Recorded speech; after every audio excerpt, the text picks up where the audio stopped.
I'm Mary Mabas with Crimson Education, and we're here today at Oxford University to ask some big questions.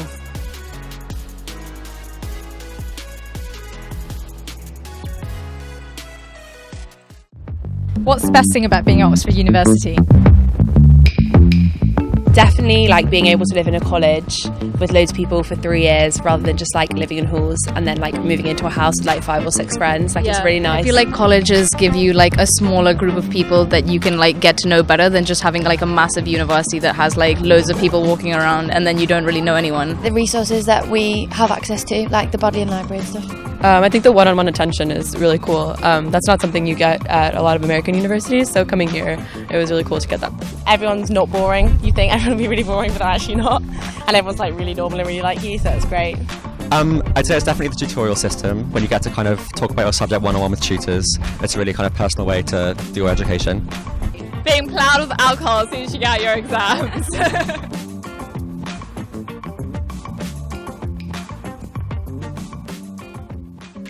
What would you say is the worst thing about being at Oxford University? Definitely the tutorial system, because you just can't hide from anyone like one-on-one. If you don't know something, then you really are kind of not going to go very well. Have you got any awful memories? Yeah, like kind of not reading the books and kind of being asked questions about very specific parts of chapters and having to really make it up. Really naughty. Like running through wheat fields, naughty. Oh my god, the workload, obviously. It's actually crazy. I think like it's how quickly everything moves. Like the term's really short, so you often like you'll find a topic you're really interested in and then like you write an essay on it for like 2 days and then it's done and you'll never like look at it again. Things change very slowly. So me and Rose do history, and the course that we do is like I don't think it's changed since like the 60s. I think the work, there's a significant amount of work. Yeah, there's a fair bit of work. It's how stressful it is. I think after 2 more years I'll lose my hair. I think the 8-week term is really fast paced and you have to like sprint the whole thing, which gets to be a lot. So what would you say is the best night out at Oxford University? It's not your Berlin or your London or your Tokyo, but it's individual. It's your Oxford, yeah. A formal dinner and then a nice pub and then maybe one of these clubs around the corner. Okay, so I was there in Plush with my friends and I was getting a drink for £4 and they gave me an entire pitcher of cocktail, which I really enjoy, and they make the best drinks ever. I think we're going to disagree on this one. What do you like? I like Bridge Thursdays. Oh, I think the Bully on like a Friday or a Saturday night is fun. I don't know. If it's just the queue is too long. The queue is quite long, but like I like cheesy music, so when that plays, I'm just like, yeah. That's a no right there. Yeah, she's just like, I'm so disappointed. The choice is slim, but I'd say kind of Thursday Night Bridge is a classic. Everyone's always there. What's your favourite dance move? Woo!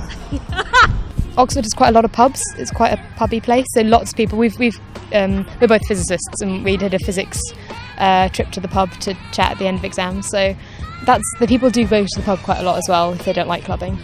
Used to be Woohoo, but Woohoo's closed, so we're all morning Woohoo. Definitely kit night I play lacrosse, so definitely kit night in Park End Wednesdays. What happens there? I don't really remember much, to be honest. Well, for me, it's Park End, the cheese floor in Park End, as the name would suggest, some really cheesy music, and that's like, like 90s music, and that's always great. What's your favourite track to dance to? Oh, well, when Journey Don't Stop Believing comes on and I'm sufficiently drunk, that's the best. What did you write in your personal statement that you think helped get you into Oxford? Well, I do PPE, so obviously there's 3 subjects to that. So I think the main thing for people applying to do PPE is to like link them in when you talk about it. So like find one topic. So I like wrote about free will and then I linked it to economics by talking about like markets and stuff. And then I did it in terms of the refugee crisis for politics. I think my personal belief is actually, I'm not sure how much Oxford University looks at your personal statement. For Oxford, it's mainly how does what you do link to the degree you want to do. So I did lots of science projects. I worked at like an astrophysics center for a while. I was like looking through telescopes and things, and so I wrote about that. I wrote about the pieces of physics that I liked the most and just like books that I'd read. I'm a visiting student, so the application process was a little bit different for me. So I think my advice would be just to sort of show Oxford why you're a good investment and why how this education will basically help you make an impact or get to wherever you want to go. Oh my goodness. We do that kick again? Just one more time? Okay, 1, 2, 3.